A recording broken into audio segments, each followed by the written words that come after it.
여러분, 안하무인이라는 말이 있죠.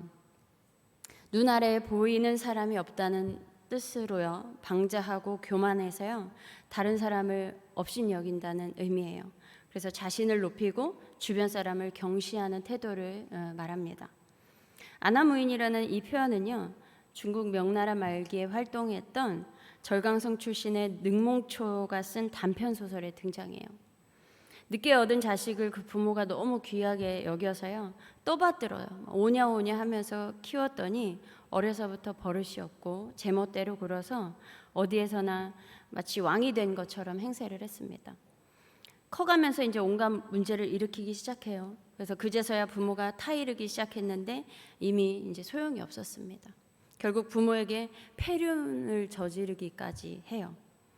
이렇게 자식의 인품이 도저히 돌이킬 수 없을 정도로 망가진 뒤에야 그 부모가 땅을 치며 후회하면서 목중무인이라는 말을 해요. 눈 안에 사람이 없다라고 합니다. 이것을 지금은 우리가 안하무인이라고 말하고 있습니다. 이렇듯 우리는 교만하여서 사람들을 업신여기면 안 되는 것이죠. 누구보다 하나님을 경외하는 사람들은 사람들에게 무례할 수 없는 것입니다. 다만 예수님은요, 마태복음 10장 28절에서 몸은 죽여도 영혼은 능히 죽이지 못하는 자들을 두려워하지 말고 오직 몸과 영혼을 능히 지옥에 멸하실 수 있는 이를 두려워하라, 이렇게 말씀하셨어요. 그러나 여기에서 사람들을 두려워하지 말라고 하신 말씀은 사람들을 두려워하지 않음으로 인해서 사람들에게 무례하게 해도 좋다는 뜻은 아닌 것이죠. 사람들을 두려워하지 말라고 하는 것은 진리를 따르는 자에게 박해를 가하는 자들이 있잖아요. 그러한 사람들을 두려워하지 말라고 하신 말씀인 것입니다. 사도행전에서 보면요, 베드로와 요한이 오후 3시에 성전에 기도하러 갔어요. 성전 미문으로 지나가는 길에 나면서부터 걷지 못하던 자를 만났고 사람들에게 구걸하던 그 사람에게 또 베드로에게도 구걸을 했죠. 그래서 베드로가 은과 금은 내게 없거니와 내게 있는 것을 너에게 주노니 예수 그리스도의 이름으로 일어나 걸으라 라고 이야기를 했습니다. 이에 그 사람이 다리와 발목에 힘을 얻고 일어나서 걷고 뛰었어요. 이 사람은 일어나자마자 성전 안으로 뛰어들어갔습니다. 이렇게 일어난 사람과 베드로와 요한이 있는 곳에 사람들이 놀라워하면서 모여들었어요. 이때 베드로는요, 이 사람이 걷게 된 것은 예수 그리스도의 이름으로 가능했던 것이라고 하면서 부활하신 예수님에 대해서 전했습니다. 이에 제사장들과 성전 경비병에 의해 잡혀갔어요.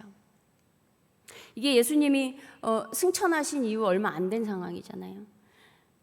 그러니까 여전히 아직도 예수님에 대해서 반대 세력이 여전히 존재하고 있는 상황인 것이죠.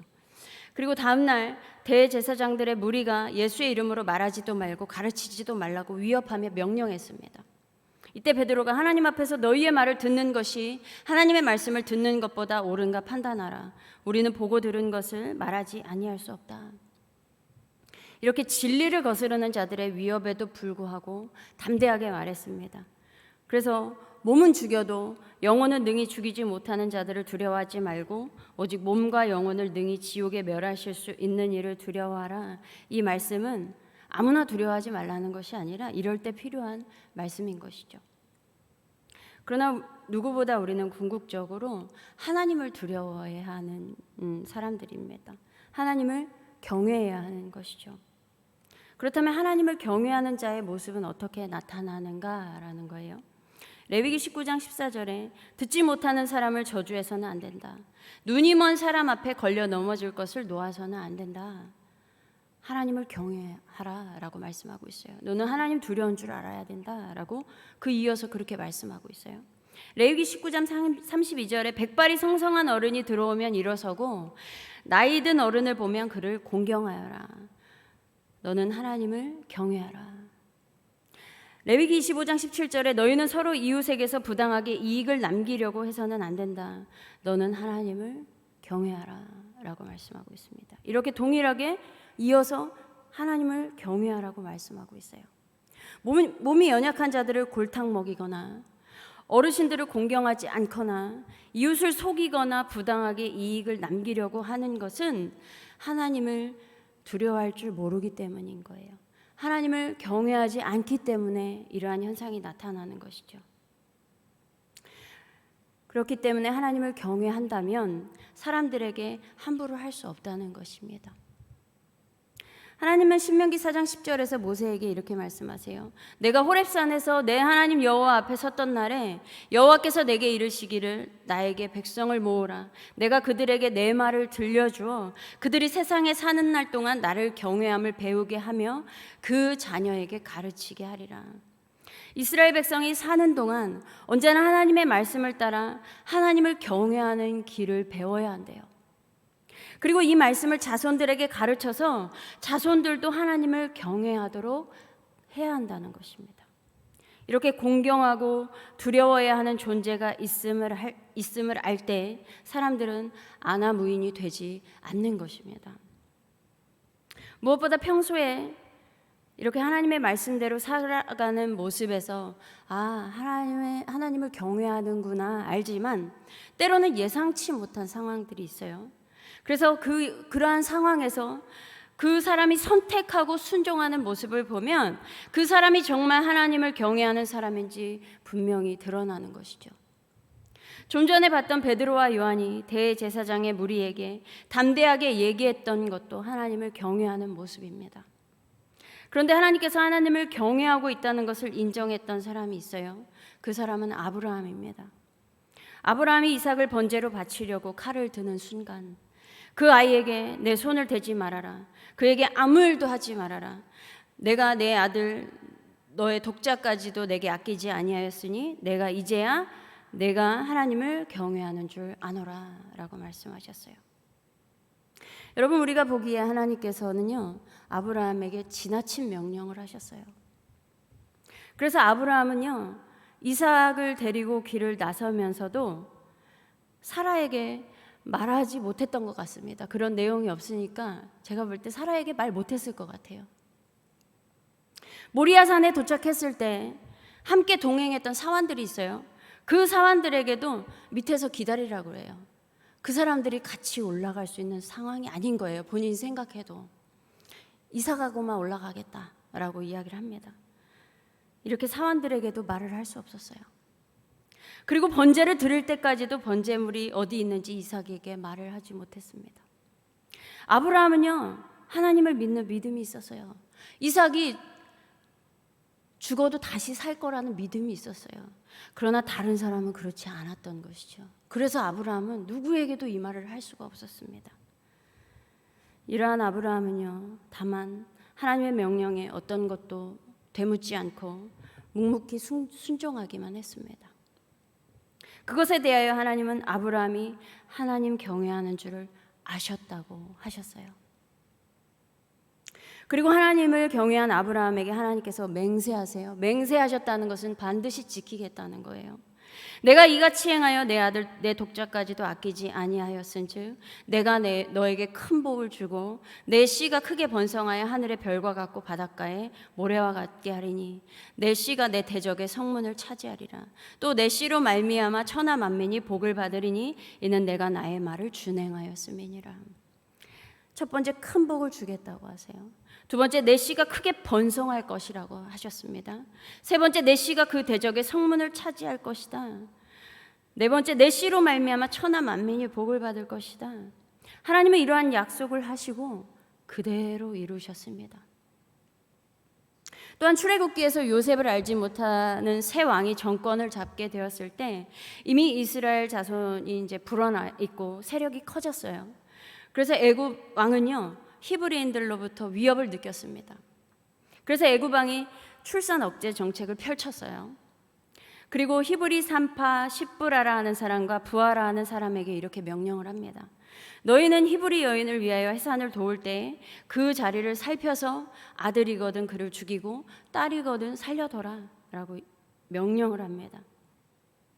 이때 애굽 왕이 이러한 정책을 국가에 대대적으로 공표했는지는 모르겠지만 히브리 산파가 누구인지 알고 있었어요. 십부라 부하라는 산파에게 이스라엘 자손이 더 늘어나지 않도록 아들이 태어나면 죽이라고 직접 그들에게 명령을 했습니다. 그래서 히브리 산파들의 입장에서는요 애굽 왕이 자신들을 다 알고 있는 상황이에요. 부담이 컸을 거예요. 두려움도 만만치 않게 컸을 것입니다. 그러는 가운데 이 상황을 어떻게 지혜롭게 풀어가야 하는지 여러 가지 고민을 하기 시작했을 거예요. 그러나 산파들은 누구보다 하나님을 두려워하였기 때문에 왕의 명령을 어겼어요. 남자아이들을 살렸습니다. 자신들이 누구인지 다 노출된 상황에서도 왕의 명령을 어겼다는 것은 죽을 각오를 했다는 것이죠. 아니나 다를까 이들이 이렇게 한 것이 애굽 왕에게 알려졌어요. 그래서 애굽 왕이 그 산파들을 부릅니다. 너희가 어찌하여 이같이 남자 아기들을 살렸느냐 물어요. 이때 산파가 바로에게 이렇게 이야기를 해요. 히브리 여인은요, 애굽 여인과 같지 않고요, 건장해가지고요, 산파가 그들에게 이르기 전에 해산했습니다라고 이야기를 합니다. 자신들이 아기를 직접 받지 못했다는 것을 피력하기 위한 것이었어요. 산파들은 하나님을 경외하였기 때문에 담대하고 지혜롭게 이렇게 할 수 있었습니다. 그래서 하나님께서는요, 그 산파들에게 은혜를 베푸셨어요. 그들의 집안을 흥왕하게 하셨다고 기록하고 있습니다. 이처럼 예상치 못한 명령과 환경에서 어떠한 선택을 하는지를 보면 그 사람이 정말 하나님을 경외하는지 알 수 있는 것입니다. 여러분, 우리가 별탈 없이 살아가는 평상시에는요, 모두가 믿음이 좋아 보여요. 하나님을 충분히 경외하면서 살아가는 것 같습니다. 그러나 우리에게 믿음의 도전이 있을 때, 그것이 또한 좀 지나치다 싶은 도전일 때, 또한 고난과 환난이 닥쳤을 때, 그때 우리의 본 모습이 드러나는 것입니다. 삼국지에서요, 조조에 대해서 이렇게 얘기해요. 태평시대에는 그는 유능한 신하이지만 혼란한 시대에는 그는 간웅이다, 간사한 영웅이다 라고 이야기를 합니다. 근데 우리가 난세에 영웅이 난다고 하잖아요. 그렇지만 이 평범한 날의 영웅이었던 자가 난세에 간웅이 되는 경우가 있다는 것이죠. 하나님을 경외함도 마찬가지입니다. 곤란한 상황에서 확연히 드러나는 거예요. 물론 평소에도 하나님을 경외하는 모습이 있어야 하죠. 그렇지만 어려운 상황이 있을지라도 그 모습을 잃지 않아야 합니다. 그래서 어떠한 상황에서도 여호와를 경외함을 잃지 않는 자에게 하나님께서 보상해 주시는데 재물과 영광과 생명이라고 말씀하고 있습니다. 이걸 세번역에서는 겸손한 사람과 주님을 경외하는 사람이 받을 보상은 재산과 영예와 장수이다. 공동번역에서는요, 사람이 겸손하여 여호와를 경외하며 재산과 영예와 건강을 누린다라고 말씀하고 있어요. 여러분, 이뿐만 아니라 성경에서는 여호와를 경외하는 자에게 뒤따르는 것들에 대하여 여러 가지 말씀들이 있습니다. 열왕기하 17장 39절에 오직 너희 하나님 여호와만을 경외하라. 그가 너희를 모든 원수의 손에서 건져내리라. 시편 25편 14절에 여호와의 친밀하심이 그를 경외하는 자들에게 있으며 그의 언약을 그들에게 보이시리로다. 여호와를 경외하는 자가 하나님과 친밀함을 경험한다는 거예요. 그들에게 하나님께서 약속의 말씀을 주신다는 것입니다. 시편 34편 6절에서 7절에 이 공고한 자가 부르짖음에 여호와께서 들으시고 그의 모든 환난에서 구원하셨도다. 여호와의 천사가 주를 경외하는 자를 둘러 진치고 그들을 건지시는도다. 환난 가운데 처했을 때 주를 경외하는 자를 건지신다는 거예요. 시편 34편 9절에 너희 성도들아 여호와를 경외하라. 그를 경외하는 자에게는 부족함이 없도다. 103편 13절에 아버지가 자식을 긍휼히 여김같이 여호와께서는 자기를 경외하는 자를 긍휼히 여기시나니. 111편 5절에 여호와께서 자기를 경외하는 자들에게 양식을 주시며 그의 언약을 영원히 기억하시리로다. 115편 13절에 높은 사람이나 낮은 사람을 막론하고 여호와를 경외하는 자들에게 복을 주시리로다. 빈부귀천 상관없어요.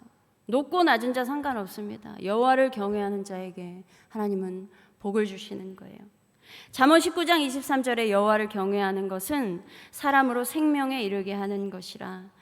경외하는 자는 족하게 지내고 재앙을 당하지 아니하느니라. 여호와를 경외하는 자에게 주시는 보상은 이렇게 오늘 읽었던 본문뿐만이 아닌 거예요. 지혜와 지식의 근본이 될 뿐만이 아니라 지켜주시고 보호하시며 건지시고 부족함이 없게 하십니다. 긍휼히 여겨주시고 언약을 영원히 기억하시며 복을 더하여 주시는 거예요. 그런데 여러분, 여기서 복을 주다, 축복하다라는 의미의 어근 바라크가 있어요. 이 바라크에는요, 무릎을 꿇다라는 어원을 가지고 있습니다. 그래서 히브리어 바라크가 말하는 복은요, 주님 앞에 무릎을 꿇어 엎드리는 우리의 자세에서부터 출발한다는 것입니다. 그러므로 겸손한 마음으로 무릎을 꿇어 엎드려 하나님을 경외하시기 바랍니다. 이렇게 하나님을 경외하는 자는 겸손할 뿐만 아니라 어떤 사람들에게도 어떤 상황에서도 무례히 행하지 않습니다. 뿐만 아니라 평범한 일상에서도, 지나친 믿음의 도전 앞에서도, 예상치 못한 상황에서도 여호와를 경외하며 살아가시기 바랍니다. 하나님의 뜻에 순응하며 순종할 때 하나님께서 은혜를 베풀어 주십니다. 그러므로 여러분, 오직 여호와께 꿇어 엎드려 경배하며 경외함으로 하나님께서 주시는 은혜와 복을 누리는 한성교회 되기를 소망합니다. 기도하겠습니다. 주님 앞에 무릎을 꿇고 엎드려 경외함으로 나아갑니다. 하나님, 우리의 전 존재를 받아 주시옵소서. 날마다 하나님을 경외하며 살아갈 때에 우리의 주변 사람들에게 사랑으로 섬기며 살아가게 하시고, 때로는 예상치 못한 환경과 환난과 믿음의 도전이 있을지라도 하나님의 뜻에 순복하며 순종하게 하여 주시옵소서. 어떠한 상황이 있든지 하나님을 경외함을 잃지 않게 하셔서 예수 그리스도를 아는 지식에서 성장하고 성숙하게 하시고, 희노애락이 많은 세상을 지혜롭게 살아가게 하여 주시옵소서. 하나님을 경외하는 자들을 지켜주시고 보호하여 주시며 환난에서 건져주시고 부족함 없게 하여 주시고 긍휼히 여겨주시고 약속의 말씀을 주시며 복을 더하여 주시는 은혜를 경험하며 살아가는 한성교회 되게 하여 주시옵소서. 감사드리며 우리 주 예수 그리스도의 이름으로 기도드립니다. 아멘.